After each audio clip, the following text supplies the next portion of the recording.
शोपियां में फोर्सेस और मिलिटेंटों के बीच एनकाउंटर जारी है। जम्मू कश्मीर पुलिस के मुताबिक एनकाउंटर में 3 मिलिटेंटों को मार गिराया गया है।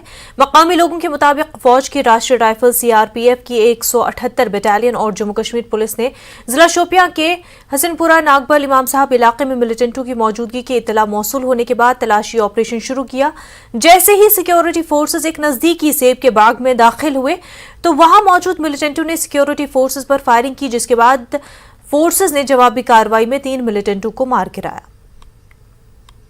इमाम साहब शोपियान में सिक्योरिटी फोर्सेस को एक मुसद्दे का इतला मिली थी कि इस इलाके में मिलिटेंटों ने एक बाग में शरण ली है, और जैसे ही सिक्योरिटी फोर्सेस उस बाग में दाखिल हुई और मिलिटेंटों की तलाश शुरू की और वहाँ पे जो मिलिटेंट मौजूद थे तो इन्होंने सिक्योरिटी फोर्स पे फायरिंग की। तो जवाबी कार्रवाई में पहले 2 मिलिटेंट मारे जा चुके हैं और अब जो तीसरा मिलिटेंट है उसको भी मार गिराया गया है, जिसका पूरी तस्दीक जो है उसकी पुलिस ने एक ट्वीट के जरिए की है।